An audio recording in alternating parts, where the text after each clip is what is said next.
दोस्तों, इस समय पूरा ही पाकिस्तान भारत के रफाल फाइटर जेट को लेकर बुरी तरीके से बौखलाया हुआ है और अब पाकिस्तान की ये बौखलाहट रफाल फाइटर जेट को लेकर पूरी दुनिया को भी दिखाई देनी शुरू हो चुकी है। अब से 4 दिन पहले ही हमने आपको बताया था कि भारत के 4 रफाल फाइटर जेट पाकिस्तान के बॉर्डर के पास में पेट्रोलिंग करने गए हुए थे और उस समय भारत के रफाल फाइटर जेट को काउंटर करने के लिए पाकिस्तान की तरफ से भी अपने J-10C फाइटर जेट को हमारे रफाल फाइटर जेट के खिलाफ भेजा गया था।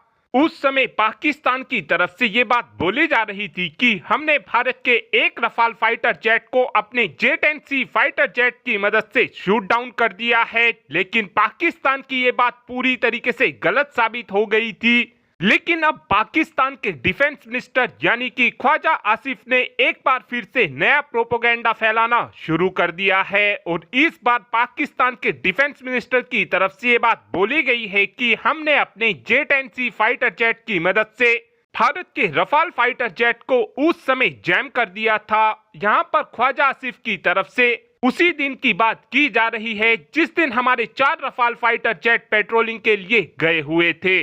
सबसे पहले तो पाकिस्तान के डिफेंस मिनिस्टर को अपनी एक बात करनी चाहिए। कभी तो इनकी तरफ से बोला जाता है कि हमने भारत के रफाल फाइटर जेट को शूट डाउन किया है और अब इनकी तरफ से ये बोला जाना शुरू कर दिया गया है कि हमने रफाल फाइटर जेट को जैम किया था। जब तुम्हारा एक डिसीजन बन जाए उसके बाद ही आकर मीडिया पर कुछ बोलना।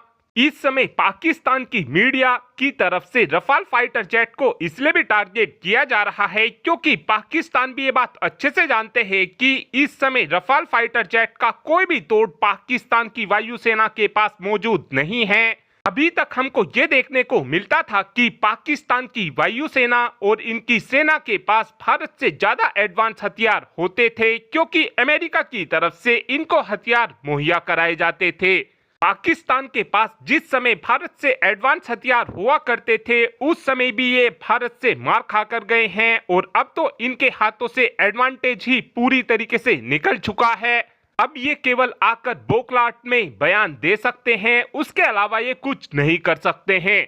और अब बात करते हैं कि क्या वाकई में J-10C fighter jet Rafale fighter jet को जैम कर सकता है। इस समय रफाल फाइटर जेट की बात की जाए तो रफाल फाइटर जेट के अंदर RBE-2 AESA रेडार लगा हुआ है। इस तरीके की AESA रेडार को जैम कर पाना बहुत ही ज्यादा मुश्किल होता है। इस समय J-10C फाइटर जेट के अंदर एक कन्वेंशनल जैमिंग पोर्ट लगा हुआ है और इसी पोर्ट की मदद से पाकिस्तान ने रफाल फाइटर जेट को जैम करने का दावा किया है। सबसे पहले तो आपका ये जानना जरूरी है कि किसी भी फाइटर जेट को जैम किया कैसे जाता है। अगर हमको अपने दुश्मन देश के फाइटर जेट को जैम करना है तो उसके लिए हमको दुश्मन देश के फाइटर जेट के पहले सिग्नल को इंटरसेप्ट करना पड़ता है, उसके बाद ही जाकर हम किसी फाइटर जेट को जैम कर सकते हैं। लेकिन AESA रेडार में फ्रीक्वेंसी लगातार बदलती रहती है और इसी फ्रीक्वेंसी का पता लगाकर फाइटर जेट को जैम किया जाता है। लेकिन जो AESA रेडार से फ्रीक्वेंसी निकलती है उसको इंटरसेप्ट कर पाना बहुत ही ज्यादा मुश्किल होता है। इस तरीके की AESA रेडार अपनी फुल पावर को मैनेज करती है। AESA रेडार का ड्यूटी साइकिल नॉर्मल रेडार से थोड़ा लंबा होता है। जो AESA रेडार होती हैं इनके अंदर पावर लगातार चालू नहीं रहती है, कुछ लिमिटेड टाइम के लिए ही ये रेडार फ्रीक्वेंसी को रिलीज करती हैं और उसके बाद खुद ही बंद हो जाती हैं। इसीलिए ही इन रेडार की फ्रीक्वेंसी का पता लगा पाना बहुत ही ज्यादा मुश्किल होता है। लेकिन जो नॉर्मल रेडार होती है वो ज्यादा समय के लिए चालू रहती है, जिस कारण फ्रीक्वेंसी का काफी आसानी से पता लगाकर फाइटर जेट को इंटरसेप्ट कर मारकर गिराया जा सकता है। लेकिन AESA रेडार के साथ ऐसा कुछ भी नहीं होता है और हमारे रफाल फाइटर जेट के अंदर इस समय AESA रेडार ही लगा हुआ है, जिससे ये बात तो साफ है कि पाकिस्तान ने हमारे किसी भी तरीके के रफाल फाइटर जेट को जैम नहीं किया होगा।